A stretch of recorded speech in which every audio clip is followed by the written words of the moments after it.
Hello and welcome. I'm Dr. Adam Dorsey, a psychologist in Silicon Valley and the host of Super Psyched, a podcast dedicated to supercharging your life. Each episode contains fun, high-quality interviews with experts looking at psychology from all angles.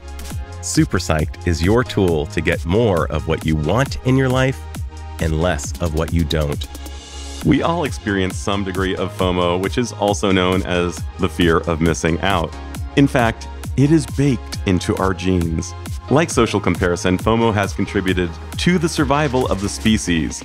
However, the way it plays out these days is generally less positive.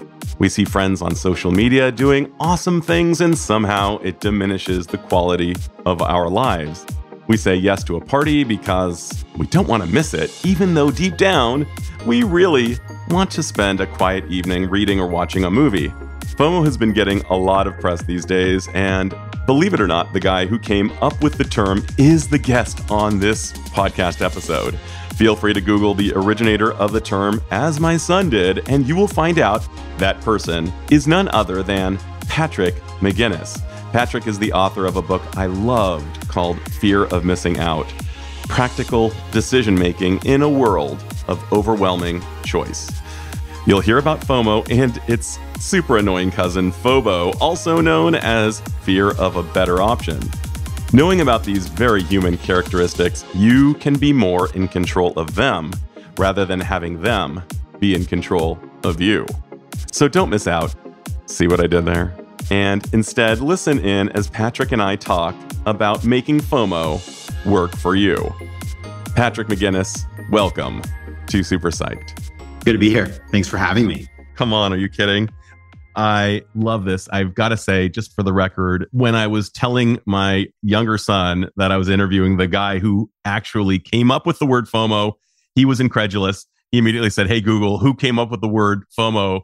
And lo and behold, of course, it was Patrick. You did it like with the Google machine. It said it, or he Googled it? Did. No way. That's a fun part trick I haven't tried yet. So Google knows. I'm guessing Alexa knows, and I would hope Siri knows. But suffice it to say, it's out there. You are the guy who came up with the word that is bonkers. I'm wondering if there's anything about you, just if you think about it, because this has been years since you came up with the word, and it's such a good word.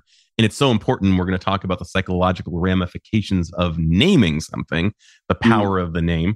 But is there something about you in your own relationship with FOMO that may have caused you to be the guy who came up with the word? Oh, yeah, for sure. I mean, I like to call myself the world's first FOMO sapiens.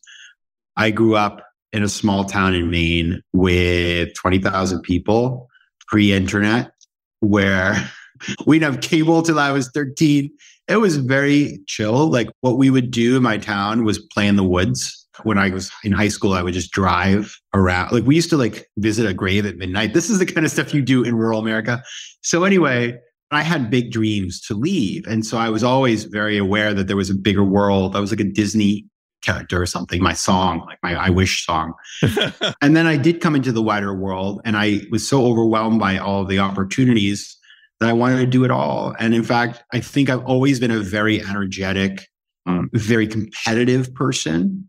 Not always in a nice way, by the way, but I think anybody who's deeply aspirational, competitive, ambitious, FOMO is going to be part of your life experience. I mean, everybody uses this word. And of course, I had the image of Luke Skywalker on Tatooine looking at the two suns and just wanting to leave the place. And of course, I immediately thought of Stephen King in some creepy pre-internet world. I've been to Maine before the internet was there, and I know Moosehead Lake and Bar Harbor and Bahaba, and I love that area. So I can just imagine you.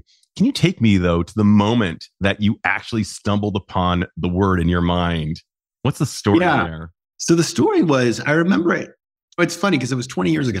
But what happened was, it was a Friday night.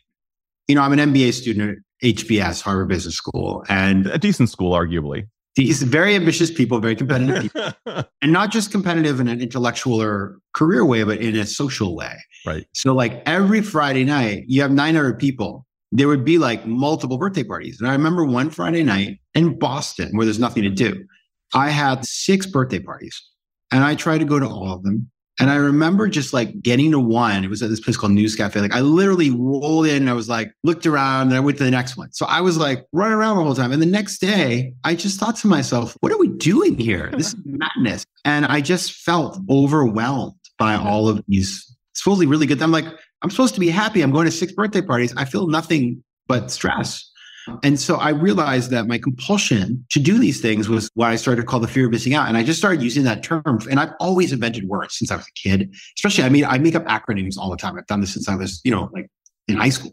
So I started calling it FOMO and just, it got really popular with my friends. And so we had FOMO all the time. And so I wrote an article about it in our school newspaper because I thought this is so funny. Like I want to have this written down somewhere as like a memory.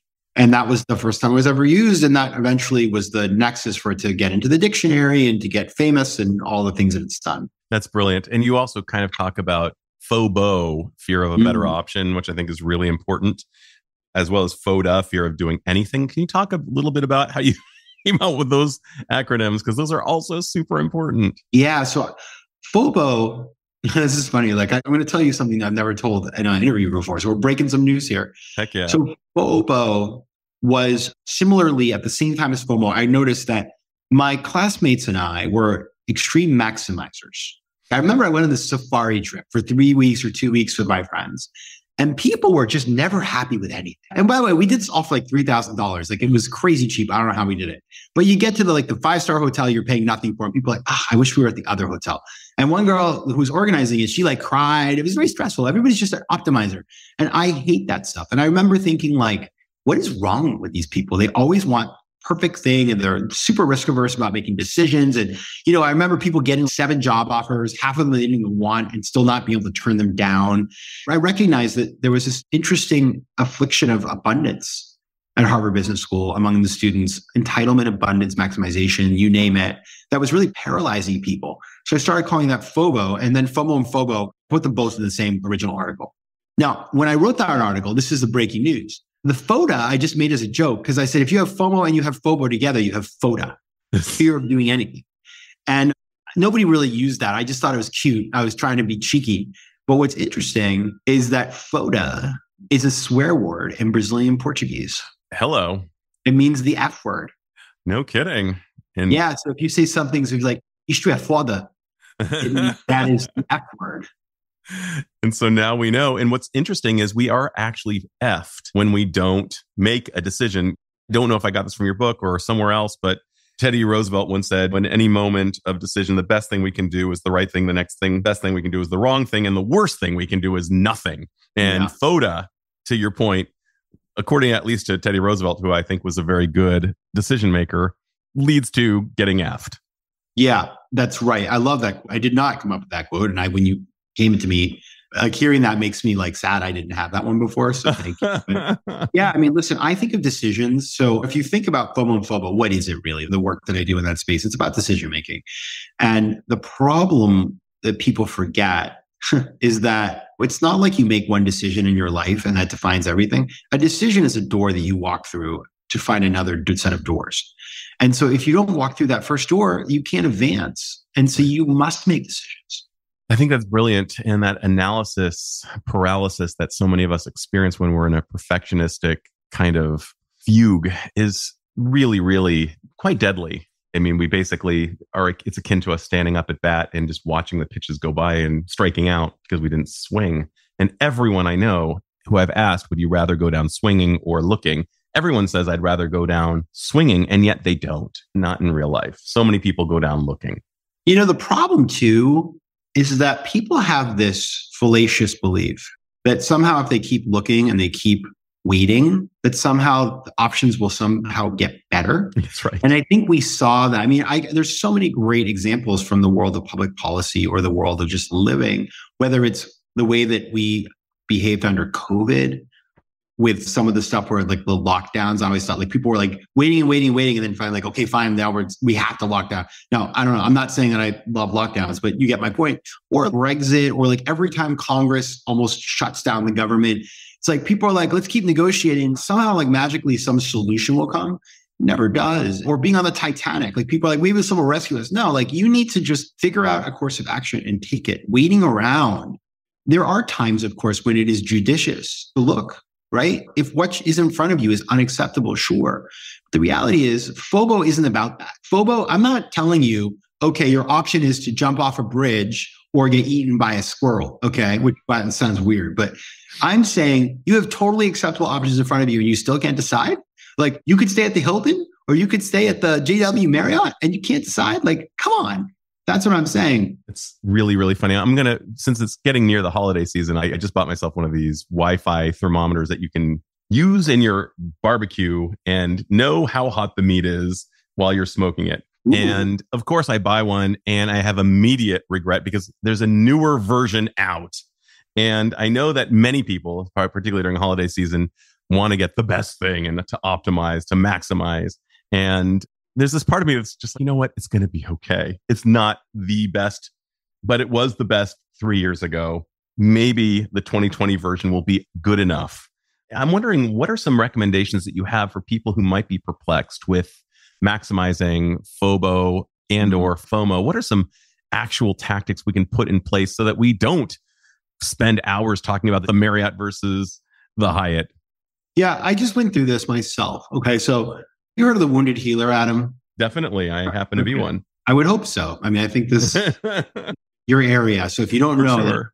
Like a little worried. But for those folks who don't know the wounded healer, it's Carl Jung, and he talks about the fact that a lot of people become psychologists or psychiatrists because they have been beneficiaries of treatment. And so therefore they are compelled to do that work, but they are one step ahead of the patient on their own journey to wellness, is the way I think about it. I am the wounded healer of FOMO and FOBO. I know these personality traits very well because I was the guy who did them and wrote about them and thought about them. But as a result, I feel, as the person who's written the book on this and talks about it, I have to be better, right? So I am very careful and very thoughtful when I feel these feelings. And I do feel them because they're inside of me, hardwired into my DNA, but I have strategies that I deploy to manage them. So yesterday, I bought a mattress. Have you bought a mattress lately, Adam? Because let me tell you. I bought one 3 years ago and it was exhausting, but did get the right one. What'd you get? We got, hang on one second. I absolutely love it. It is called an heirloom. Oh, okay. Well, it is so nice. So I haven't bought them. I'm sad to say I'm breaking some more news on your show. It's been 20 years. Like, I don't know. I mean, that's disgusting. But anyway, I went to buy a mattress and I wanted to avoid, you go to a mattress store, by the way. Oh, it's overwhelming. There's so many options. There's the online, there's the offline, there's all the things. How does one overcome that? Well, I use my strategies. So some of my strategies are, one of my things that I do a lot is I outsource decision making. So essentially, I have a friend called Dr. Michael Bruce, and he's a friend of mine too. Oh, wow. Okay. So Michael. I was talking to him and I said, Michael, I need a new mattress. What do you think? He said, look at these 3 ones. He was like the Wink, the Purple, and the Satva. So I was like, okay, I trust him. I didn't even look at any. I was done. I'm like, those are the only 3 I'm going to focus on. Michael says they're good. Like, this is what he does. Then I went and tried each one of them. And I spoke to the salesperson at the store and I said, okay, let's try the one. By the way, what else should I know in the store? Just so I know, because you're an expert. You do this all the time. And I went and saw them all right in a row. And I decided like that. And I bought the Purple. And I'm delighted. Now, I'll tell you something, which is very interesting, is that I talked to the salespeople about this. And you know what they said to me? They were like, you're so decisive. And I said, well, this is what I do for a living. I explained FOMO to them. And they were like, that is our lives. And so I sent them my TED Talk called How to Make Faster Decisions, which is outsourced to an expert when it's something like that. Because a mattress is what I call a low stakes decision in a sense. Listen, it's important, but it's not like you're deciding who you're going to marry. Mm-hmm. I have what's called a no stakes decision, which is something you won't remember having decided in a couple of days. A low stakes decision is you won't really remember in a couple of months. That's something where I'm very comfortable outsourcing. When it's no stakes decision, I literally flip a coin. Should I go for a run today? I don't know. Flip a coin, decide. And then the high stakes decision, I have a much more complicated process that would take me a while to explain. But essentially, it's about having criteria, really thinking through the thing, demystifying, removing all the filters that make things look pretty. Oh, they look so amazing. Is it amazing? Can I afford it? What are the trade-offs? All that sort of stuff. And then rather than just choosing one thing and then having all the regret of what you didn't choose, you eliminate things one by one. permanently. So you can't go back to them until you get to the final one. It's a little psychological trick because most of the struggle we have in decision making is loss avoidance. But when you force things off the table and don't look back at them, then you can just accept. So define loss avoidance. That's a really important component. The way I think about, believe me, by the way, this is not dictionary, but mine is that it's the notion that we are fearful that we will miss out on something, and therefore we want to avoid that feeling of regret afterwards. Just like I do over this dumb thermometer, which is going to be fine, by the way. Spoiler alert. I'm going to agree and give you a little pushback on the notion of a mattress. First of all, I agree 100%. And it's funny, I'm a big believer that when it comes to who we choose to marry, that's one of those few decisions in life where we actually should optimize, maximize, and not satisfice. Like good enough is not good enough. Yeah. This is too big, too many factors in this decision-making process. I am a big fan of a good bed. And I love the fact that you outsourced it to someone like Michael Bruce, who knows more about beds than just about anybody. He's America's sleep expert. He's been on the podcast twice. Phenomenal human being. So you were already a leg up. And it's overwhelming the number of factors that differentiate mattresses these days and how many there are. It's totally overwhelming. Here, Barry Schwartz talking about the pains of buying Levi's jeans these days. Mm-hmm. And that back in my day, you just get one of 2 or 3 models, and now there are 100. And you might get something that fits better, but the process really sucks for a low stakes thing. But to your point, I think that you, by outsourcing it to an expert, I think that may be one of the most ingenious ideas I've heard in some time. I will say, by the way, Adam, you're about to make a point, which I don't disagree with, which is that, is it really a low stakes decision?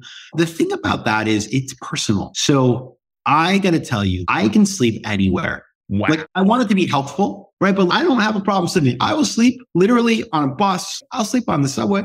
I once fell asleep on a sidewalk in New York City because I locked myself out. And my idea was I'll just sleep on the street. Not a pleasant idea. Dude. But my point is, for me, it is a low stakes decision. And the other thing is that, like, obviously, if you get on a mattress and you hate it, you're not going to buy it. But there's a concept that the people at the mattress store told me about. Marcia told me it's called bed drunk. And that's when people try too many mattresses, they can't tell the difference anymore. Well, the reason I call it low stakes is because they were kind of all the same to me. And I just was like, and the purple's a little better. I think it's a very nice. It's a great mattress, by the way. My son has one. Fabulous. Oh, good. Well, I'm glad. Because by the way, and now they give you the thing, you can return it in 4 months. So I'm like, right. Oh boy, like now I'm going to have FOMO. Like I'm going to get it. Do I like it? Whatever. But I won't do that. But I do think that, for example, I don't really care what I eat for lunch. I eat the same thing every day. I'm easy. If you're diabetic, that is not a low stakes decision. It's a high stakes decision. And so we have to think about those decisions and how we define high stakes, low stakes, and no stakes in personal terms. That being said, if everything is a high stakes decision, then you're clearly in a bad place. Such a good point. And if you're a fashionista, obviously what frames you choose for your glasses matters versus some guy who doesn't really care. It's like, if they work, that's good enough for me. Yeah, and so that's a low stakes. I think love the fact that you've talked about the personalization of high stakes versus low stakes, because there could be some really important factors that make what's low stakes for somebody a high stakes something for someone else, depending on everything from sensibilities all the way up to literal physiological medical sensitivities. There's this old joke, and I just got to run it by you because it really taps into the FOMO. Do you know the no soap radio joke? The what? Okay, exactly. So the no soap radio joke requires that you and I both know this joke. And then we tell this joke to someone else. And it's a nonsensical joke. Basically, I bring you and I'm like, hey, you have to laugh after I say no soap radio, because that's the punchline. And it's stupid and nonsensical. This feels like something that you last did when you were in like 8 years old. For sure. And it's really mean. It's totally sadistic. And yet it's done at every summer camp, at least before 1992. And it goes like this. So I'm like, hey, Patrick, here's the deal. We're going to tell this joke to Bob and we're going to make him look like an ass. And so as soon as I say no soap radio, you have to start laughing, and he'll start laughing because he doesn't want to be left out. So the joke is, hey, 2 elephants are sitting in the bathtub. One of them says, can you pass the soap? And the other one says, no soap radio. And you and I both start laughing our heads off. And poor Bob is, I don't want to be left out. I didn't want to laugh, and I just laughed. It's the dumb. I mean, I love that. That is the velvet rope. I mean, what the so velvet much rope is about creating bullshit velvet ropes around stuff. I was talking to somebody today they run a network of people. It's like network of high wealth individuals. They used to just let everybody in, but now they network. They have like a whole admissions process and interviewing. Exclusive. It's really about creating the perception of exclusivity. That's so and that's good. Cool. And I think they now realize that there is value in that process. And so I don't want to discard that for them. But there are so many places, like if you took Subway sandwich shop in Midtown Manhattan and put a velvet rope and put a doorman, you would have a queue and within 5 minutes. You just would. Now that's really interesting. Now here's what's also interesting. There is a Taco Bell on the beach, not far from where I live. And it's probably the most photographed Taco Bell in the world because it doesn't make sense that it's there. It's kind of like Seth Godin and the whole idea of the purple cow. It just doesn't make any sense. You see this Taco Bell, maybe looks like it's overlooking Big Sur. It's beautiful. It's up in Pacifica. And there are always a lot of people there. And very intelligently, they now have craft beers there. So you can have a beer at the Taco Bell on the beach. At the Corona? It's really cool. So to your point, all you need to do is put the rough equivalent of a velvet rope or actually have something that is truly novel. Wow, this is a Taco Bell with the best view in the world. Yeah. So to your point, making it exclusive that's such an important piece. I'm going to just express some gratitude to you for coming up with the word, because I do believe that with language comes power, because if we don't have language around a thing, it becomes the invisible killer in a movie that you can't see. But once you can see what this thing is, what the dimensions are of it, we can actually determine how we want to be in relationship with that thing. And you did that with something that was an invisible force, and that was FOMO. You named it. And now we actually can see, is this something that we really care about or not? I remember listening to Paul Reiser's book back in the early aughts, around the time that you wrote this book. And he talked about the fact that everybody wants a good story for what they did on New Year's Eve. And he said, I'm over it. I could just hang out with my wife and I need no story. And you have basically given us the abilities to say, how do I want to be in relationship with FOMO? And I want to just ask you, what are your considerations about how we can be in relationship with this thing that is a part of our psyches? And it's part of being human, FOMO sapiens, to the point of your book. What are some ways that we can be in relationship with this part of ourselves that might show up like a pop-up on the internet? Adam, the interesting thing too is, so I did come up with this word that I think really took off because we are living in a time when there's so many more triggers in the past, thanks to social media and general connectivity. If you live in a field with no other people around you, you will have zero FOMO. If you go back hundreds of years, the triggers of FOMO were far less. That being said, what's interesting about FOMO is I think of analog FOMO as keeping up with the Joneses. And one thing that I learned, somebody wrote a paper about FOMO, an academic up in Boston. In the paper, he wrote about that FOMO is sort of a modern day version of keeping up with the Joneses. And in fact, keeping up with the Joneses was a comic strip that ran in the New York Globe newspaper for 20 years back in the 30s or something. And it was about this family that lived next to the Joneses. And the dad of the family always had FOMO, as it were, trying to keep up with because Mr. Jones would wear a red necktie or whatever, red pants, I think was something at the time was quite, provocative. And he would want to wear the red pants, whatever. So that is now, what's interesting too, is that the name of the character who had the FOMO was Aloysius McGinnis. Holy crap. It took me a minute. Dude. Now, he only spelled it with one N, but that was crazy. When I saw that, I was like, holy mackerel, like this is God's plan for me. Now, knowing all of that, how does one live with the FOMO? Well, there's a couple of things that I would say. Number one is, it is positive. There are positive aspects to FOMO because it is the tap on the shoulder to pay attention. It's the source of inspiration. That's why people made it to the moon with FOMO, right? Like the space race was FOMO. So yay for FOMO there. Like I look at FOMO as a wonderful motivator. That's why I ran the New York City Marathon. But there is a point where it goes from motivator to pathology. For sure. And it's there where we have to do the work, because what happens, and I talked to this wonderful, for my book, he had gotten a PhD in like neurobiology. He was like kind of an expert on the brain, but also a Buddhist meditation practitioner and teacher. And so he was like, listen, man, when you have FOMO, there's an internal dialogue that is so disconnected from reality. In your head, you've invented like, if I just do this thing, my life's gonna be perfect. That just isn't real, but you're spinning, and that cycle becomes pathological and unhealthy. And so that's where the problem starts. So you have to stop that process. And so what I try to do is stop that process through mindfulness, through meditation, through just being critical about what I see. Oh, look at that perfect couple with a beautiful house on Facebook. Oh my God, my life sucks. Then I'm like, does my life suck? No. Also, is it as good as it looks? Probably not. And then you find out the next year that they got divorced anyway. So you're like, what? So I think the more life experience we have, we're better positioned to be able to process those informations. But that's the work.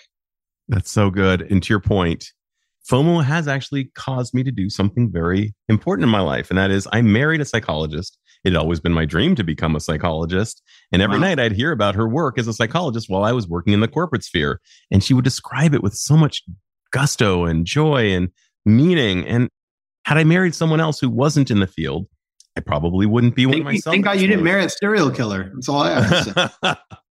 Yes. What is it? What is it? Soap radio? No soap radio. Yeah, right. Exactly. And I'm so glad that I followed the FOMO. And in some ways, this bug in our system actually provides something good. And it seems that, when I think about social comparison as being kind of the driver for FOMO, it seems almost like it goes beyond our species. I think about that experiment. You may have seen it. It's shown in one of these TEDx talks where social comparison can actually show us our perceptions of justice or injustice. There are two monkeys. They're both in cages. They can see each other and they're both being fed cucumbers. They like cucumbers at around a 5 out of 10. They're perfectly acceptable. But one of the monkeys starts getting fed grapes. Now they like them at a 10 out of 10. They're like lobster for us. They're so good. And the monkey who is not being fed the grapes immediately starts screaming and starts throwing back the previously acceptable cucumbers at the feeder. Yes. And similarly, I probably have told you this before, but I roll up in my nice new Hyundai SUV and my neighbor rolls up in his Mercedes SUV. And I was so excited about my SUV. And suddenly I think, oh, it's less than my neighbor's. One of the things that we need to do is, of course, appreciate what we have. And to your point, what we appreciate appreciates. And you seem to like what you've got. And I think that one of the keys here is gratitude, like really, really zeroing in on what's awesome about what I have, irrespective of what my neighbor has. I'm very lucky.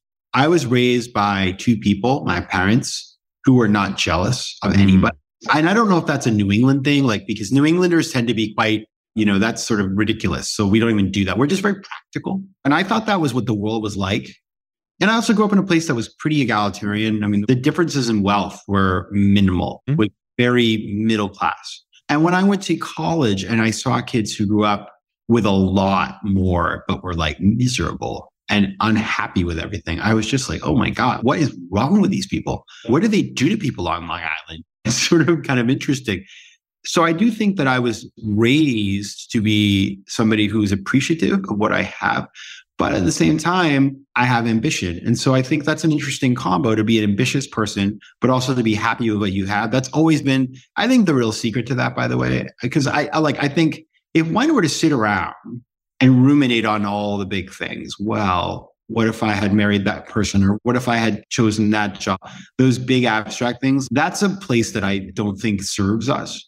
Right. What I tend to do is focus on the little things and the present. And I really enjoy the little things. I just really enjoy crackers. You know what I mean? Give me a water cracker. I'm the happiest man in Lower Manhattan. So I think those daily doses of gratitude and serving yourself up those things, getting the coffee you want in the morning, it's like those little things really, they're the glide path to a lot of contentment. I love that so much. And I love the notion of what we appreciates. And to your point about the water cracker, that's brilliant. And there is something, I'm with you on Team Water Cracker. They're delicious. I can't keep them in the house.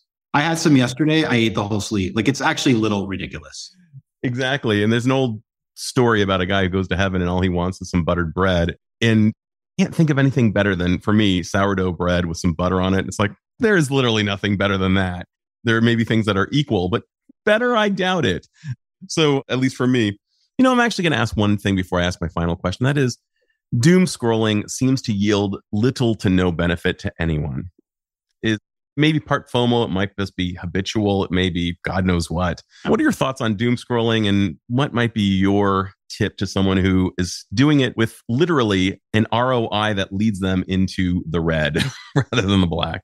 Yeah, so you're absolutely right. It's really bad for our productivity. I have a friend who told me that ever since we're taping this recently after the war started in the Middle East. And I have a friend who's told me that it's been very difficult for her to focus. And with all the news that's going on, and my response was to say, listen, this could go on for 3 years. So and so I've been working on that too. It's a real process. It's hard for all of us. So I'm certainly not one. I'm not the wounded healer of doom scrolling. I'm still doom scrolling. All that said, I was talking to Michael Bruce, and he was like, yeah, my patients are telling me they can't sleep because of the news. And I was like, yeah, I get that. Then what do we do about that? And he was like, well, stop looking at the news. What I have chosen to do, I've done a couple of things. Number one is I've radically edited where I consume my news from. So I allow myself the New York Times. I look at Instagram, and I look at one website that is so addictive. I don't even want to say the name because it'll ruin all your lives. It's called Political Wire. Okay, I said it. Don't go there. But I don't allow myself to look at Twitter on my phone ever, because Twitter was my bad place. When I had that Twitter app, I was like, that was it. And Twitter messes with your head, and it's full of disinformation. It's a bad place. So I will allow myself to occasionally look at Twitter only on a desktop. But I also, the thing that I'm really careful about is I'm very careful about monitoring how I feel whilst I scroll. And if I don't feel good, I turn it off.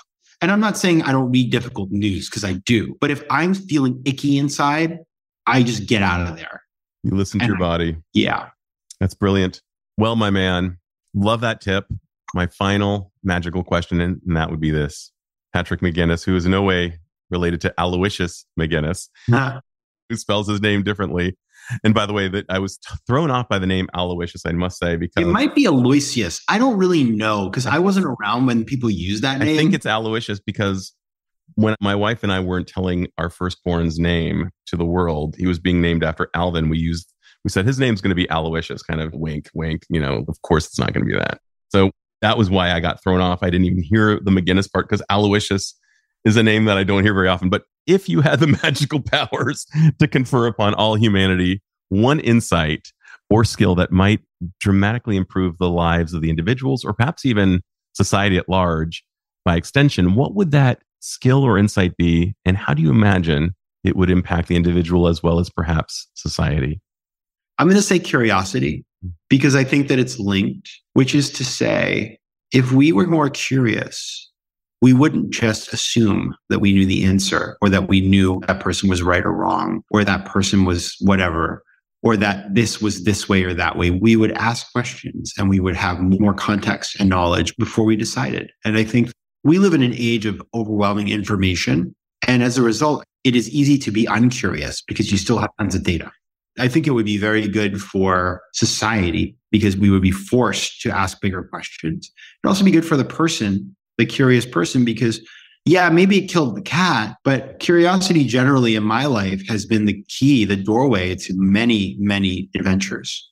I think that's brilliant. And one of my friends said, it's far more interesting to come up with great questions than great answers, that they open more doors. And in this day where data is king, that leaves us with less opportunity to muse and to consider better options and to engage that curiosity. And curiosity appears to be linked with all kinds of good outcomes, minus the cat. So I would definitely... I'm not a cat person. So not that I want a dead cat. We want cats to live. But...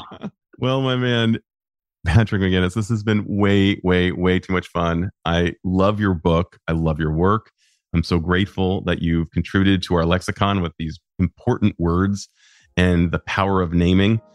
Can't wait to see what is next for you. And thanks so much for sharing your wisdom with my listeners. Thank you so much. This is Dr. Adam Dorsey thanking you for listening to Super Psyched. If you know anyone who might like it or who might benefit from listening, share it. And if you like the episode, please hit subscribe.